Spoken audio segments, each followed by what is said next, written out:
안녕하세요 젤리니 여러분, 제이제입니다. 오늘은 굉장히 흥미로운 우리가 꼭 알아야 하는 주제를 들고 왔어요. 최근 미국 스포츠 의학회에서 무려 17년 만에 기존 운동에 관한 정보를 업데이트했는데요. 그 내용이 아주 천지개벽 수준이라 우리 젤리니들에게 꼭 공유를 하고 싶었습니다. 먼저 이 ACSM, 한국어로는 보통 미국 스포츠 의학회라고 부릅니다. 이들의 그 권고사항은 연구 한 편의 결과가 아니라 여러 가지 임상 시험과 메타 분석, 문헌 고찰 등을 종합해서 만들어요. 그렇기 때문에 전 세계 병원, 체육학과, 퍼스널 트레이닝 교육, 공공건강정책에서도 기준 자료로 많이 사용하고 있습니다. 운동 빈도와 강도, 세트수 같은 기존에 우리가 알고 있던 많은 운동 상식도 바로 이 가이드라인을 통해서 널리 보급된 거죠. 지금까지는 우리가 2009년에 나왔던 가이드를 기준으로 공부하고 트레이닝을 시켰는데요. 이것이 바로 17년 만에 업데이트되어서 새로운 2026년 버전이 나온 거예요. 가장 큰 틀에서의 변화는 우리가 흔히 원RM의 한 70에서 80%, 세트당 8에서 12회 3세트를 해라. 당시에는 이런 범위를 벗어나면 효과가 크게 떨어지는 것처럼 받아들여졌는데요. 반면 2026년에 나온 논문에는 운동에는 하나의 최적 조합이 있는 것이 아니라 이 목표에 따라서 모든 것이 달라진다라고 좀 더 다양성을 존중하는 방향으로 변화했어요. 기존 믿음과 해석이 달라진 6가지를 크게 체크해 볼게요. 첫 번째, 무거운 중량을 들어야만 근육이 큰다. 기존에는 금비대는 6회에서 12회 미만으로 가능한 무게, 원RM의 70%에서 80% 정도를 사용해야 발생한다 라고 생각을 했습니다. 그런데 최근 해석에 따르면 근육의 크기를 키우는 것은 모든 중량대에서 가능하다라는 연구 결과가 나왔대요. 즉, 낮은 중량에서부터 높은 중량까지 이 다양한 부하에서 모두 근육의 크기를 키우는 것이 가능했다고 합니다. 당연히 가벼운 중량이라면 더 많은 반복을 수행해야 하고요. 무거운 중량이라면 적은 반복으로도 높은 수준의 근섬유 동원이 가능했다는 거죠. 근육을 키우기 위해서 필요한 것은 특정 무게가 아니라 다음과 같은 조합이었는데요. 충분한 기계적 긴장, 충분한 근섬유의 동원, 마지막으로 누적된 유효 볼륨. 즉, 이로써 저중량 고반복으로도 근육의 크기를 키울 수 있다는 주장이 결국 팩트로 판명이 났습니다. 속이 다 시원해요. 바뀐 것은 중량의 중요성이 아니라 중량의 역할이에요. 물론 근육의 크기를 키우는 것과 최대 근력을 좋게 만드는 것은 다른 이야기로, 근육의 크기를 키우기 위해서는 넓은 중량 범위에서 모두 증가가 가능했고, 반면 근력을 키우기 위해서는 무거운 중량이 훨씬 더 유리하다는 결론이 나왔죠. 추천 중량 또한 달랐습니다. 그래서 운동을 할 때 답이 하나만 있는 것이 아니라, 시간이 많지 않고 수행 능력이 좋은 젊고 관절이 튼튼한 사람은 무게 위주로 운동을 하면 좋을 것 같고, 관절이 좋지 않고 나는 안전성을 더 우선시한다 라는 사람들은 반복 위주로 운동을 하면 똑같이 근육의 크기를 키울 수 있다 라는 것으로 이해하면 좋겠죠. 두 번째, 근비대. 근육 키우려면 8번에서 12번 가장 좋다. 기존에는 무조건 근력을 좋게 만들려면 한 5번만 운동하고, 근육을 키우고 싶다면 12회 정도, 그리고 지구력을 좋게 만들려면 15회 이상 해야 된다. 이렇게 세 구간이 완전 분리된다고 생각을 했었어요. 저도 처음에 이 트레이닝을 배웠을 때 이렇게 배웠거든요. 운동 수행도 이렇게 많이 했었죠. 그런데 이제 최근 해석에서는 반복 횟수별 효과는 이렇게 칸막이처럼 나뉘어 있는 것이 아니다. 총 얼마만큼의 피로도를 정확한 자세로 일주일 동안 누적해서 주었는가가 결국 핵심이라는 거예요. 언제부턴가 제가 운동할 때 횟수가 중요한 것이 아니라 느낌이 더 중요하다라고 느꼈는데요. 아무리 15번을 해도 그 느낌에 도달하지 못하면 의미가 없고, 6번을 해도 정확하게 사용을 했다면 운동은 끝난 것이죠. 결국 근육은 이 반복 횟수를 세지 않아요. 중요한 것은 그 반복이 근육에 얼마나 높은 긴장을 만들었고, 그 자국이 일주일 동안 얼마나 누적됐느냐라는 이야기가 계속 나오게 됩니다. 그래서 더 이상 이거 몇 개 해야 돼요? 가 큰 의미가 없을 수 있어요. 자세 유지가 가능한 선에서 최대한 충분히 무거운 중량으로 내 심폐피로가 근육피로보다 먼저 오지 않은 범위 내에서 횟수를 찾는 것이 중요해요. 더 이상 누구나에게 통하는 그 절대적인 숫자는 없다라는 것이죠. 세 번째, 마지막 한 번을 못해야 근육이 큰다. 기존에는 이제 운동을 할 때 몇 세트 완전한 실패 지점까지 운동을 해야 모든 운동 단위가 동원이 되고 근비대가 일어난다고 봤어요. 근육이 털릴 때까지 해야 운동 효과가 있다라고 이야기했죠. 이것 때문에 이제 트레이너들이 항상 3개 더, 마지막 2개 더 이렇게 힘들게 약간 똥개 훈련하는 것처럼 운동을 시켰었거든요. 더 못할 때까지 그래야지 운동이 되는 거라며. 그런데 이제 최근 해석은 완전하게 기존 사실을 뒤집었어요. 실패 지점까지의 훈련이 운동 결과에 일관된 이점을 주지 않는다라고 밝혀진 것이죠.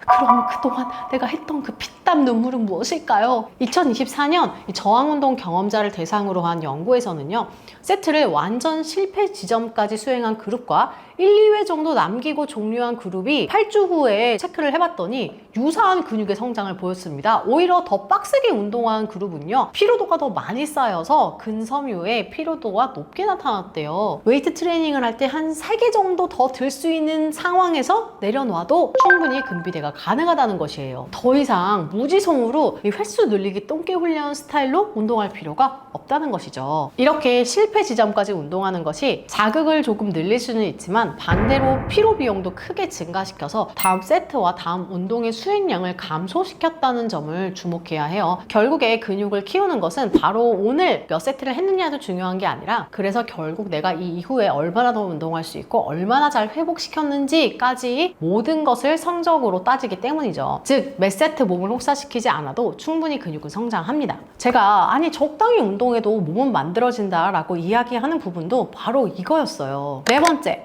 무조건 많이 주 4회, 6회 해야지 몸이 변한다. 기존에는 몸을 만들기 위해서 소위 이제 3분할, 4분할 운동법을 적용하면 못해도 4회 이상, 6회까지도 헬스장에 출석해야 한다는 것이 정설처럼 여겨졌어요. 이것이 좀 완전 뒤집어졌는데요. 기존에는 부위를 좀 세밀하게 쪼개서 일주일에 6번 정도 헬스장에 가야 근육이 잘 성장할 거다라고 생각했었는데요. 이것 때문에 저희가 PT를 받아도 평일에는 무조건 한 3번 이상은 받아야 한다라고 알고 있었어요. 그런데 이제는 이 한 주당 총 운동량, 즉 세트 수가 동일하다면 일주일에 2번 운동하든 6번 운동하든 근비대와 근력 향상 효과가 비슷하다는 결론이 났어요. 예를 들어서 일주일에 가슴 운동을 12세트 할 계획이다 라고 한다면 하루에 몰아서 12세트를 하던 주 3회 4세트씩 나누어 하든 몸이 받아들이는 결과에는 큰 차이가 없었다는 것입니다. 물론 이는 근육의 사이즈를 키우는 데 한해서이고요. 근력 증가를 위해서는 무거운 중량과 또 해당 동작의 질을 높이는 연습이 꽤 중요하다는 결론이 나왔어요. 즉 여기서도 무조건 운동 횟수 자체를 늘리는 것은 큰 의미가 없다는 거죠. 이 연구는 바쁜 현대인들에게 매우 희망적인 메시지를 던집니다. 우리 이제 매일 헬스장 갈 필요 없이 각 근육당 주 2회 정도의 자극만으로도 근성장을 위한 스위치를 켤 수 있다는 거예요. 목표하는 부위당 최소 권장량인 주 10에서 12회 세트의 볼륨을 채울 수 있다면 주 2, 3회 정도의 전신 운동을 무분할로 하거나 상하체 2분할로 운동을 하는 것만으로도 일주일에 5번, 6번 헬스장 가는 사람과 비슷한 결과를 얻을 수 있습니다. 결론적으로 바쁜 일정 때문에 헬스장에 자주 가지 못한다고 죄책감을 느끼거나 운동 자체를 아예 포기할 필요가 전혀 없다는 거죠. 자신의 라이프 스타일에 맞춰서 주 2회 정도만 헬스장에 가더라도 그 안에서 주당 목표 세트 수만 확실하게 채우면 매일 출석하는 것 못지않게 최적의 결과를 얻을 수 있다는 것이에요. 저도 바쁠 때 보통은 주 2회로 운동을 하고요. 상하체 분할 루틴으로 운동을 해요. 그래도 충분히 유지가 가능하더라고요. 5번째, 드롭 세트, 슈퍼 세트 같은 고급 기법이 더 큰 근육을 만든다. 기존에는 평범한 세트 운동보다 예를 들어 트롭 세트, 슈퍼 세트, 클러스터 세트, 밴드 저항 운동, 세트 중에 휴식을 재분배한다든지 이런 기법들이 더 강력한 근육의 성장을 만들어낸다고 생각을 했습니다. 그런데요, 새로운 연구 결과에서는 근력과 파워 향상은 대부분의 방법에서 유사했고 근비대에서도조차 뭔가 더 우월한 고급 기법은 발견되지 않았다고 해요. 즉 우리가 말하는 세트나 저항을 이용한 상급 노하우 자체가 없었다는 것입니다. 이런 고급 기법들이 아주 의미가 없는 것은 아니에요. 하지만 이걸 통해서 더 좋은 근육을 빠르게 만들 수 있다라기보다는 운동 시간을 좀 단축시켜 주거나 같은 운동을 매일 하는 지루함을 좀 감소시키거나 특정 장비에 대한 환경에 적응한다거나 이 정도에 도움이 된다는 결론이 났습니다. 결국 웨이트 트레이닝을 할 때 특별히 특별한 마법은 없고 초급자에서 중급자라면 꾸준히 기본적인 것들을 루틴으로 실행하는 것이 가장 중요한 지표였다는 거예요. 그러니까 우리가 고급 정보가 너무 넘쳐서 이렇게 하면 팔이 안 크고 이렇게 하면 엉덩이가 안 크고 이런 것은 정말 상급자 중에서도 1% 구간에서 시간 단축 등을 위해서 의미가 있는 것이지 우리 같은 일반인이라면 의미가 없다라는 결론이 난 거죠. 웨이트 트레이닝을 더 이상 어렵게 생각할 이유가 없다는 것입니다. 6번째, 운동은 한 번에 길게 해야 효과가 있다. 운동을 헬스장에 한 번 가면 무조건 한 2시간씩 땀을 뻘뻘 흘리면서 길게 해야 한다는 생각 정말 많은 분들이 가지고 계시죠. 하지만 이번 최신 가이드라인은 우리의 소중한 시간을 아주 효율적으로 쓸 수 있도록 기존의 이 상식을 완벽하게 깨주었는데요. 운동을 한 번에 오래 한다고 해서 근육이 그 시간에 비례하게 더 많이 성장하는 것은 절대 아니라는 결과가 나온 것이죠. 2시간씩 길게 늘어지는 운동보다는 30분, 40분을 하더라도 집중력 있게 그리고 내가 목표로 하는 아까 이야기한 주당 목표 운동량을 채우는 것이 핵심이라고 해요. 예를 들어서 다리가 막 후들거릴 때까지 1시간 내내 이제 하체 운동만 무리해서 몰아서 하는 것보다 정확하게 올바른 자세로 질 높은 몇 세트만 확실하게 자극을 주고 또 깔끔하게 끝내는 것이 근육의 관리와 성장에 훨씬 유리할 수 있다고 합니다. 특히 이제 특정 부위에 이미 충분한 자극이 들어갔다면 그 이후에 억지로 시간을 채우기 위해서 진행하는 운동들은 추가적인 이득을 주지 못한다고 해요. 오히려 피로만 극심하게 누적시키는 쓸모없는 운동량이 될 확률이 높다고 합니다. 굳이 헬스장에 더 이상 오래 머물러야 한다는 압박감을 우리는 내려놓아도 될 거예요. 이로써 이제 몸을 지나치게 혹사시키며 무조건 웨이트는 1시간을 채워야 돼 라고 생각했던 것들도 다 과거의 데이터가 돼버린 것이죠. 운동은 결코 시간 채우기가 아닙니다. 나 오늘 바빠서 어차피 2시간 운동 못해 그냥 가지 말아야지 하고 미루는 것보다는 오늘 딱 30분 정도만 집중해서 필요한 자극만 딱 주고 오자, 엉덩이 딱 6세트만 채우자 라는 마인드로 접근하는 것이 최신 스포츠 의학이 권장하는 가장 똑똑하고 효율적인 운동법이 된 것이죠.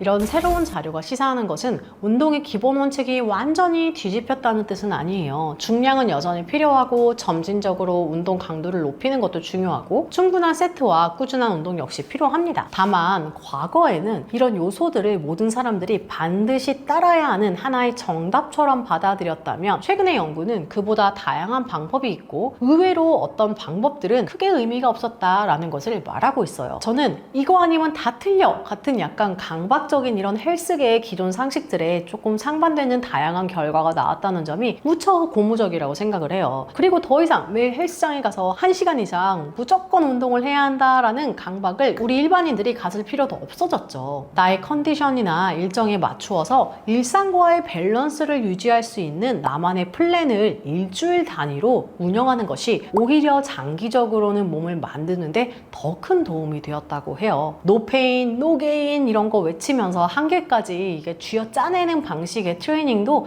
이제는 좀 없어져야겠죠. 무조건 몸을 혹사시킨다고 그에 비례해서 좋아지지 않는다는 결론이 이미 나왔으니까요. 웨이트가 시간, 노력 대비 너무 아웃풋이 안 나온다고 느껴졌거나 또는 너무 어렵고 복잡하다고 느껴졌다면 이번에 새롭게 업데이트된 최신 운동과학이 이런 거 다 필요 없고 그냥 적당히 일주일 단위로 꾸준히만 해도 몸은 좋아질 수 있다 라고 하니까 그저 일주일에 부위당 10세트만 채우자 라는 마음으로 주에 1, 2회라도 웨이트를 시작해 보세요. 다른 운동과 함께 병행하기도 좋다 보니 부담이 훨씬 적어질 거예요. JJ는 다음번에 또 재미있는 운동 컨텐츠 들고 찾아오도록 하겠습니다. 여러분 모두 안녕.